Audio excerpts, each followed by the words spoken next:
One of the curious things that I wanted to discuss with you is the idea of the criminal behavior. This is really a big thing, especially when you first realize you've got PTSD and maybe you're drinking, maybe you're involved with things that you shouldn't be involved with. But the whole fact of why does criminal behavior even come up? And partly, the research shows that what we all have is the fight and flight reaction. And in most cases, as you get older, you really would rather talk things down than just react. In the military, you're taught to react. You don't have time to talk things over. When there's a danger that you're facing, you must respond. So that's already ingrained in you when you come out of the military. So now we're enhanced by this PTSD, which allows you to feel that you are maybe lesser or being insulted or being slighted by somebody who says something. You're in a bar and somebody bumps into you and you decide that this is a frontal attack. And so you respond versus sloughing it off as if it's not a big deal. You decide that it is a big deal. Somebody accidentally spills a drink, you take it personally, that kind of an issue. So the first thing you want to do is to fight versus the kind of react, or at least pause and take 10 and think about it and come up with a decision. You first of all react. So this is usually enhanced by the fact that you have lesser inhibitions by drinking or taking drugs. So you now have two things that you have going for you. And then fights ensue, and there could be serious fights, serious damage, and things that could lead to even further consequences. So I found myself, when I first came back, doing a lot of drinking and a lot of staying out at night. Wanted to drink myself so I could sleep, and things got out of hand lots of times. And I've always prided myself as being a smart person, but this was reactions that I couldn't seem to control. So I was afraid of those reactions. And so what I did is I really fought to control them. And I felt, okay, well, I'll just refuse to get angry, and I'll overcompensate for that by holding it all in.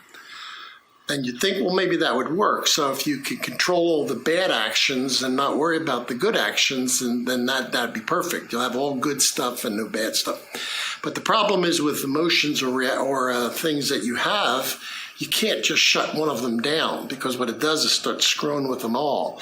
So what I found myself as becoming numb. I couldn't enjoy anything. The things that, I should really have gotten great deals of pleasure out of, I didn't. I would have major things that would happen, and I would talk myself out of the anger.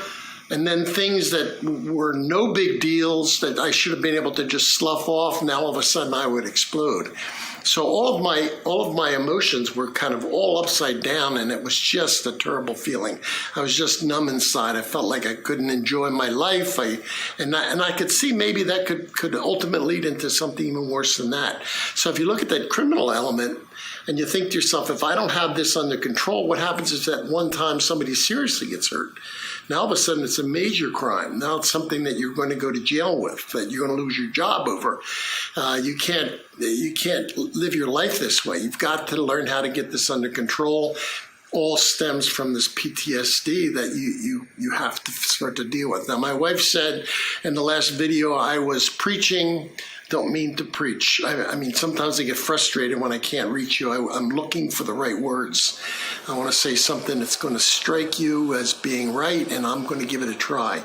When I can't feel like I got that reaction from you, then it's just so frustrating for me, and I feel so badly that I'm letting you down. And I don't intend to do that. I'm going to try my hardest and give you everything that I have to try to find something, some way, somehow, some example, some moment that you can relate to, and you can say, I'm going to start my process. I just got a letter from somebody who just said going to the VA and was diagnosed with PTSD.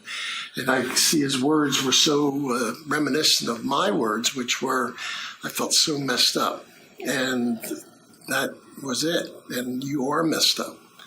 And you have to start to take stock. You have to start to say, I don't have to be this way.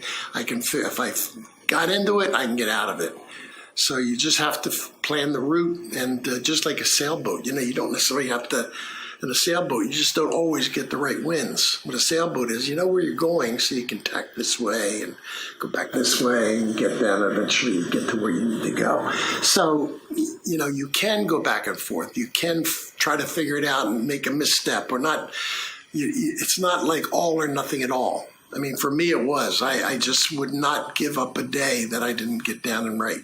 But that doesn't mean that you're me, and I can't expect that from you. Just start to deal with it. Somehow or another, you've got to learn how to deal with it. So in any event, that's about as bad as the news as I'm going to give you today. So it's not so bad. There are things out there that can help you. There's lots of people here on this website. They are going to give you a lot of love and a lot of support. And all you got to do is ask for it and be available for it. All right, we'll talk to you again. I love likes. I love even like dislikes, because I think if you're telling me what's going to work for you, maybe I can incorporate it, and maybe it'll work for not only you but lots of others. So you're all a part of this thing. Remember the number 23, and that's where we all are. We're all going to support each other to get to feeling better about ourselves. This is a big community of sufferers, and we need to work together to figure the way out. All right, so I'll talk to you soon. Thanks. Bye.